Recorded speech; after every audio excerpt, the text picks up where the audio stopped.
Mga kabunyog, mga kababayan, magandang araw po sa inyong lahat. Welcome po sa isang namang episode ng Talakayan natin dito po sa aking bagong social media platforms, Attorney Enzo Bunyog. At napapanood din po tayo sa ating Informador Meta or Facebook page. Kung hindi pa po kayo nakasubscribe sa Attorney Enzo Bunyog, subscribe na po kayo. Kung hindi pa po kayo nakafollow sa Informador Meta page, follow na po kayo. Dito mga kabunyog, yung mga naghahanap ng medyo mahabang talakayan natin, dito po yun sa Attorney Enzo Bunyog at sa Informador. Dito kasi ilang topics ang dinidiscuss ko kaya medyo mahaba. Tulad ngayon, pag-usapan natin to, talo si Jinggoy. Dismiss yung sinampa niyang kaso na perjury dito kay Bryce Hernandez. Na-dismiss. Ay, ano ba yan, Jinggoy? Ito namang si Harry Roque, litong-lito na. Pinapauwi niya si Duterte sa Pilipinas, pero siya, ayaw niyang umuwi sa Pilipinas. Matindi tong si Roque. Oh. At panguling topic natin, impeachment ni Sara. Ano ba ang tsansa ng impeachment ni Sara? Ano ang mangyayari dito pagpasok ng 2026? Okay? O ito na muna. Talo na naman si Jinggoy. Talo na naman si Jinggoy. Naalala natin na noong kasagsagan nitong mga hearings ng Blue Ribbon, ng Senate Blue Ribbon tungkol sa anomalya sa flood control, isa sa controversial na mga na whistleblower o nagbunyag ng mga nalalaman niya, itong dating assistant district engineer ng Bulacan First District Engineering Office. Itong si Bryce Hernandez. Ito yung kanang kamay ni Alcantara Si Alcantara ang district engineer. Siya yung assistant district engineer, assistant DE. Oh. Pero ang nauna kasing nagdesisyon na mag-cooperate na, sabihin na ang lahat niyang nalalaman, itong si Bryce Hernandez. Nung una, si Engineer Alcantara, hindi, ayaw niya. Ayaw niyang magsabi ng totoo. Kaya nga sinasabihan na siya ni Bryce Hernandez na, DE, sabihin mo na yung nalalaman mo, magtulungan na tayo. Pero itong si Bryce Hernandez, kaagad-agad nagsabi na kaagad ng mga nalalaman niya. Inilahad niya na kaagad. At naging controversial ito si Bryce Hernandez kasi ang una sa mga kaagad pinangalanan niya ay si Villanueva, si Joel Villanueva at saka itong si Jinggoy Estrada. Ngayon, itong si Jinggoy Estrada nag-file ng reklamo sa Department of Justice, perjury, laban dito kay Bryce Hernandez. Kasi kasinungalingan daw ang sinasabi ni Bryce Hernandez at yung pagsisinungaling daw nito ay malicious. Malisyuso daw, talagang ang purpose daw nito ay siraan siya. At dahil nagsisinungaling siya sa kanyang sinumpaang salaysay, kinasuhan niya itong si Bryce Hernandez ng perjury. Kaya at pinagmamalakihan ni Jinggoy, sabi ni Jinggoy, hintayin mo Bryce Hernandez, sinampahan na kita ng reklamong perjury sa Department of Justice. At pag lumabas yan, pananagutan mo yung ginagawa mong paninira sa akin. Yun ang sinasabi ni Jinggoy. Pero naglabas na ngayon ang desisyon ng Department of Justice. At ang desisyon ng Department of Justice, dinismiss ng Department of Justice yung kasong perjury ni Jinggoy Estrada laban kay Bryce Hernandez. Anong dahilan? Una, hindi naman ibig sabihin na may mali sa sinabi ni Bryce Hernandez o medyo may pagbabago sa mga sinasabi niya. Hindi naman ibig sabihin may mali sa sinabi niya or may ilang inconsistencies. Hindi ibig sabihin yan na guilty na siya ng perjury. Kasi pag sinabi mong perjury, ibig sabihin, alam niyang mali yung sinasabi niya, alam niyang kasinungalingan yung sinasabi niya, kaya lang, talagang nagsisinungaling siya para lang siraan ng isang tao tulad ni Jinggoy. Kaya lang, ayon sa Department of Justice, hindi naman dito napatunayan na si Bryce Hernandez ay nagsisinungaling. At yung kanyang mga sinasabi ay may mga contradictions or inconsistencies. Hindi. Kung mayroon mang inconsistencies, normal yun.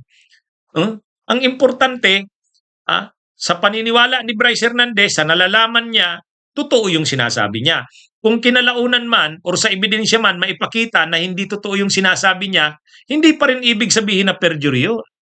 Kasi yung sinasabi niya ay based sa paniniwala niya, based sa nalalaman niya. Ngayon, kung sa bandang huli, mapatunayan halimbawa ni Jinggoy na hindi totoo yung sinabi ni Bryce Hernandez, hindi ibig sabihin perjury yun. Ibig sabihin, mali lang yung alam niya. Ang perjury kasi, ayon dito sa desisyon ng Department of Justice, alam mong mali ang sinasabi mo, alam mong nagsisinungaling ka, sumumpa ka, kahit alam mong mali yung sinasabi mo, sumumpa ka, sasabihin mo ang totoo. Ngayon, kung napatunayan later na hindi totoo yung sinabi mo, hindi ibig sabihin perjury yun. Ang importante, nung sinabi mo yan, ang alam mo, totoo yun. Ngayon, kung sa bandang huli, yung mga ebidensyang present, kabaliktaran sa sinabi mo, hindi naman ibig sabihin nun, perjury ka na. O perjury na yung na-commit mong krimen. Kaya actually, maganda naman itong desisyon ng DOJ dito dahil ang ibig sabihin lang nito, sino man na magsasabi ng nalalaman niya, hindi siya matatakot na kasuhan ng perjury. Kasi ito, kung sinabi ng DOJ dito na perjury nga ang krimen na nagawa ni Bryce Hernandez, hindi na magsasalita ang ibang mga testigo. Kasi baka yung mangyari sa kanila, matulad sila kay Bryce Hernandez na kinasuhan. At magdadalawang isip na. Sa desisyon na ito ng Department of Justice, mahihikayat nito ang mga whistleblowers na sabihin nyo yung nalalaman nyo. Sabihin nyo, basta't wag lang kayong magsisinungaling. Basta't ang alam nyo, totoo yung sinasabi nyo, magtestigo kayo. Kung kinalaunan man napatunayan na mali pala yung sinabi nyo, hindi ibig sabihin perjury yun. Ang perjury, yung alam mong mali ang sinasabi mo, alam mong kasinungalingan yung sinasabi mo, nanumpa kang sasabihin mo yon, sasabihin mong totoo yon. Yun ang perjury. Kaya dito napahiya na naman si Jinggoy, umaasa siya na papaboran ng Department of Justice yung kaso niya laban kay Bryce Hernandez. Pero dito, pinakita dito ng DOJ na yung mga sinabi ni Bryce Hernandez, sinumpaan niya yon. At papanindigan niya daw yun sabi ni Bryce Hernandez. Tama yun. Kumbaga, sabi niya, magtitistigo na siya para sa gobyerno, state witness, para makulong, ma-convict ang mga sangkot sa anomalya. At yung ginagawa niyang yan, tama lang yun. Sa desisyon na ito ng DOJ, may encourage si Bryce Hernandez na panindigan niya yung sinabi niya. Samantala, ayan, luhaan si Jinggoy Estrada. Akala naman kasi ni Jinggoy Estrada dahil senador siya, papanigan siya. Hindi naman. Hindi naman sa lahat ng panahon kailangan mong protektahan ang senador. Porque ba senador ka, puprotektahan ka ng batas. Hindi naman yun. Yan? Kung mali yung sinabi ni patunayan ni Jinggoy. Harapin niya yung kaso niya. Yan yung totoo dyan. Ito naman mga kabunyog, mga kabayan. Itong si Harry Roque. Kinumentaryohan ni Yussi Claire Castro. Kasi sabi ni Yussi Claire Castro, mga kabunyog, ito umanong si Harry Roque, hindi mo maintindihan. Ayaw umuwi sa Pilipinas kasi wala daw hustisya dito. Pero gusto niyang pauwiin si dating Pangulong Duterte dahil dito daw dapat bigyan ng hustisya. Dahil okay naman daw ang justice system dito. Oo nga naman. Ano ba talaga, Roque? Hindi ka na maintindihan Sa bagay, mahirap naman talagang maintindihan yan si Roque. Nakikipaglaban si Roque, lagi niyang sinasabi, may gumagana ang hustisya sa bansa. Kaya dapat hindi sa ICC o sa dayuhang korte litisin si Duterte. Yan ang sinasabi lagi ni Roque. At ng mga DDS. Ano naman, mayroon naman daw tayong functioning criminal justice system. Bakit daw kailangan pang dalhin sa ICC si Digong, samantalang gumagana naman ang criminal justice system natin. Kaya sabi ni Roque, dapat pauwiin, ibalik sa Pilipinas si Tatay Digong nila. Kasi doon na lang sa Pilipinas litisin kasi gumagana naman ang hustisya natin. Ha? Hindi naman daw tayo failed state. Hindi naman daw tayo isang bansa na bagsak ang justice system. Yan yung sinasabi ni Roque, mga kabunyog. Kaya ang pinaglalaban nila, pabalikin si Duterte. At dito na lang sa Pilipinas litisin dahil gumagana naman ang hustisya dito sa atin. Pero pagdating sa kanya, ang stand ni Roque, hindi siya babalik sa Pilipinas. Mag-a-apply siya ng political asylum. Nag-a-apply siya ng political asylum dati sa the Netherlands, ngayon naman Austria. Kasi wala daw maaasahan na patas na hustisya sa Pilipinas. Yan ang sinasabi ni Roque. Ha? Ano daw siya? Biktima daw siya ng inhustisya. Wala raw patas, fair o due process sa Pilipinas. Hindi daw patas ang justice system sa bansa natin. Kaya dahil dyan, pinipersecute siya, inaapi siya, kaya nag-a-apply siya ng political asylum kasi wala siyang aasahang hustisya sa Pilipinas. Ano ba talaga, Roque? Ano ba talaga? Ang kakalito na yung mga sinasabi mo. Sasabihin mo, may hustisya, kaya dapat pabalikin dito si Tatay Digong nyo. Tapos sasabihin mo na naman, walang hustisya, kaya hindi ka uuwi sa Pilipinas. Parang, parang ang issue ng gumagana ba ang hustisya sa Pilipinas, ang sagot ni Roque, depende. Ha? Parang pag tinanong mo si Roque, Roque, gumagana ba ang hustisya sa Pilipinas? Ang sagot ni Roque, depende. Bakit depende? Pagdating kay Digong, gumagana ang hustisya. Kaya dapat pabalikin siya galing ng ICC, pabalikin sa Pilipinas. Yun ang ano ni Roque pagdating kay Digong. Pero pagdating sa kanya, hindi gumagana ang hustisya ng Pilipinas. Hindi patas ang hustisya sa Pilipinas. Ano ba yun? Depende pala yun. Pag kay Digong, gumagana. Pag sa'yo, kay Roque, hindi. Matindi talaga tong mga DDS na to. Matindi tong mga DDS na to eh. Hindi mo na maintindihan ang kanilang mga sinasabi. Ano na eh. Matalino naman dati to si Roque. Kaya lang ngayon wala na. Nung naging DDS, naging Duterte diehard supporter na, yung pagiging matalino niya nawala na. Parang yung kalye doon sa UP Village, 'di ba? Ang mga kalye doon ang mga nakapangalan, matalino, matulungin, ano? Masunurin Street. Mayroon dong street, Matalino Street dati. Ang pangalan na ngayon, Harry Roque. Kaya ang pangalan daw ngayon nun, Harry Roque Street. May nakalagay sa parentheses, dating matalino. Yan si Harry Roque, mga kabunyog, mga kababayan. Ang mga sinasabi niya, depende. Kaya, kahit itong mga DDS, hindi mo na rin maintindihan.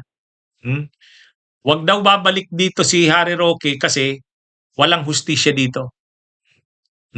Si Dugyong naman, pabalikin sa Pilipinas kasi may hustisya dito. Wala na. Nasira na ang takbo ng isip nitong mga DDS, ano? Umaasa si Roque na makakabalik pa naman daw sa Pilipinas si Duterte, sabi ni Roque. Sabi niya, ang pag-asa nila yung tungkol sa jurisdiction.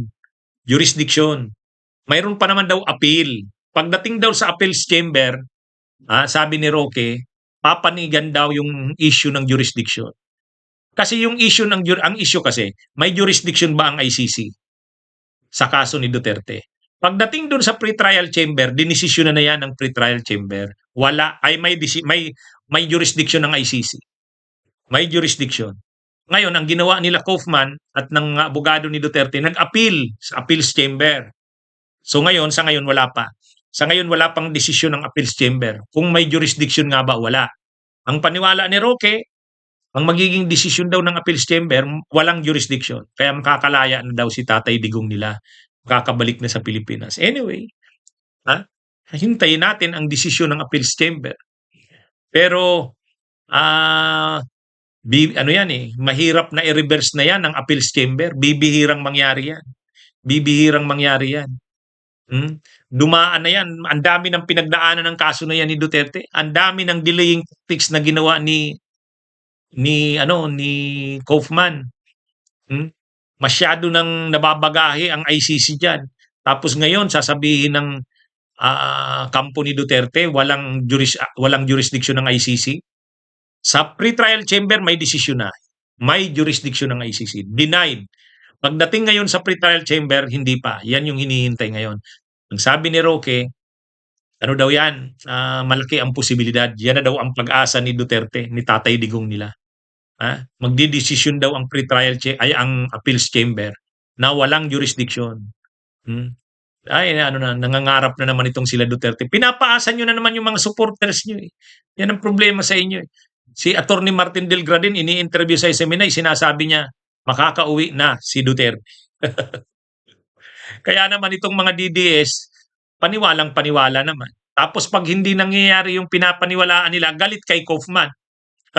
Kaya sabi ni Kaufman, hindi naman madali itong ginagawa ko na to. Hindi naman madali itong ginagawa ko na to. Si Harry Roque din, komentaryo ng komentaryo sa kaso ni Digong, siya mismo may sarili ring problema. Hindi niya nga maipanalo yung kanyang asylum application, tapos komentaryo pa siya ng komentaryo sa kaso ni Digong. Kaya ngayon nagkakaloko-loko ang mga sinasabi ni Roque. Nagsasanga-sanga. Sasabihin niya pabalikin sa Pilipinas dahil gumagana naman ang hustisya. Pero siya, hindi dapat bumalik sa Pilipinas dahil walang hustisya. Ano ba talaga, Roque? Ang gulo-gulo mo. Anyway, mga kabunyog, dito tayo sa topic nito. Impeachment ni Sara. Ano ba talaga ang mangyayari sa impeachment ni Sara? Magkakaroon ba talaga ng impeachment ni Sara sa 2026? Ang totoo, sa tingin natin matutuloy ang impeachment ni Sara sa 2026. Kasi yung mga grupo na nagsasabing magpa-file sila uli ng impeachment kay Sara, Makabayan Black. Pangalawa yung grupo ng Akbayan, yung grupo ng Magdalo. Si Trillanes nagsabi na ihinahanda na nila yung pagsasampa ng impeachment. Bukas sila uli dyan na gawin yan. Sabi ni Trillanes yan, ng Magdalo.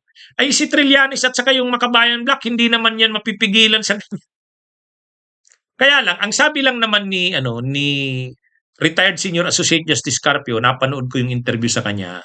Ang sabi niya, posible naman talagang may mag-file ng impeachment sa February. Kasi ang desisyon kasi ng Korte Suprema, pagkatapos ng February 6, pwede na uling mag-file ng impeachment. February 6, 2026. Yan yung cut-off na pitsa. Pero bago ang February 6, hindi pwede. May 1-year bar rule. Pero pag February 6 na pataas, pwede na. So ngayon, sabi ng Makabayan Black, inihahanda na nila yung pag-file uli ng impeachment. Yan din ang sabi ni Trillanes. Kaya lang, ang sabi ni retired Senior Associate Justice Carpio, medyo mahirap na ang impeachment ngayon kaysa dati. Bakit? Kasi yung ruling ng Korte Suprema, yung nilabas noong nakaraang July, yung sinulat ni Senior Associate Justice Lunin, yung mga sinabi doon ni Senior Associate Justice Lunin sa kanyang ponente, ay sa kanyang ponensya, yung sinulat niyang desisyon, grabe ang linagay doon na mga requirements sa pagsusulong ng impeachment. May mga requisites doon na kailangang i-comply. So sabi ni retired Senior Associate Justice Carpio, mahirap-hirap. Gayon din yung sinasabi ni Ronald Llamas. Mahirap yung impeachment ngayon kaysa sa dati. Kaysa sa dati. Pero kahit mahirap yan, hindi sa tingin ko susurrender yung Makabayan Black. Magpa-file pa rin yan. At yung Magdalo, hindi rin susurrender yan. Kaya malaki ang posibilidad matutuloy ang impeachment. Ang tanong lang, makuha pa kaya ang 1/3 na boto na endorsement ng mga kongresista? Kasi kailangan pa rin ang endorsement ng mga kongresista. Okay, may maipa-file na complaint. Pero yung endorsement ng 1/3, ang 1/3 kung 300 ang kongresista, di ang 1/3 niyan 100. Ay kung 330 ang kongresista, o di 110 na kongresista ang kailangan. Makuha kaya yan.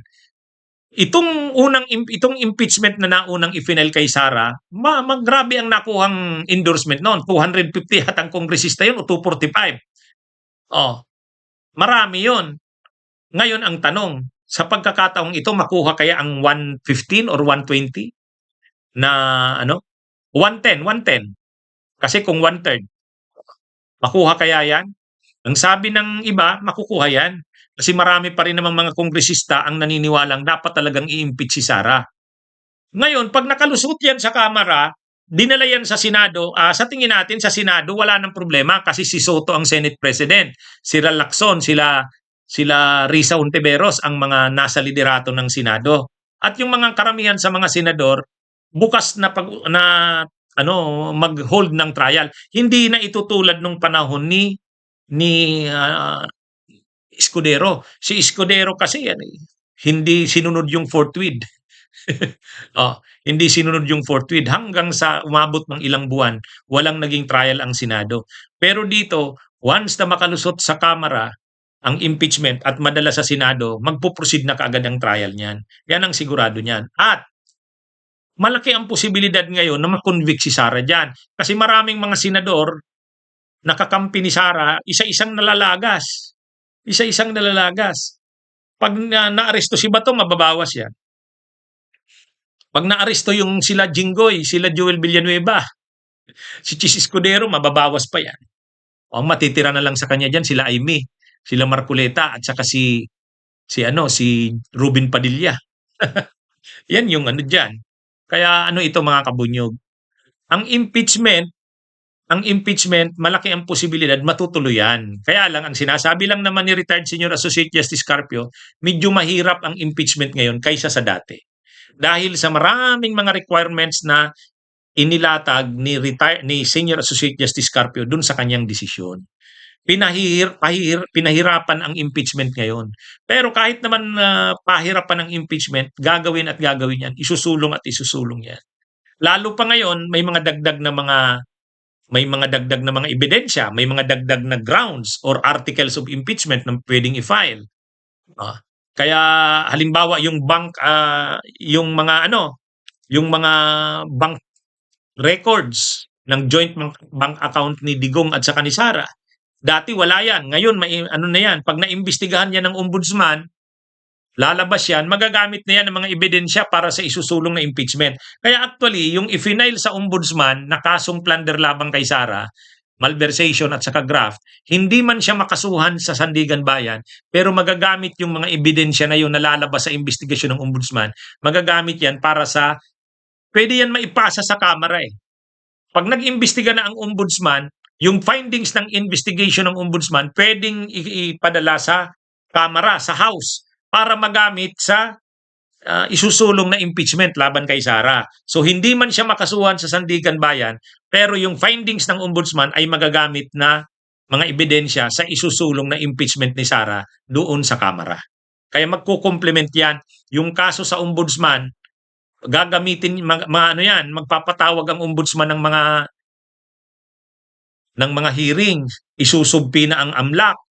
Lalabas ngayon ang mga ebidensya laban kay Sara, magagamit yan laban kay Sara sa impeachment. Kaya kung noon wala yang mga yan, ngayon magkakaroon na yan. Kaya mas mabigat nga ang laban ngayon eh. Ibig sabihin mas maraming ebidensya laban kay Sara kaysa sa dati. Siya ang totoo. Kaya ito mga kabunyog, mga kababayan, abangan natin. Itong 2026, hindi pa pwedeng sabihin ng kampo ng mga Duterte na ligtas na si Sara. Aside sa si Sara may kakaharapin na impeachment, yung mga tao niya may kakaharaping kaso sa Sandigan Bayan, non-bailable din yun. Non-bailable din yun. Okay, mga kabunyog, mga kababayan, magandang araw sa inyo.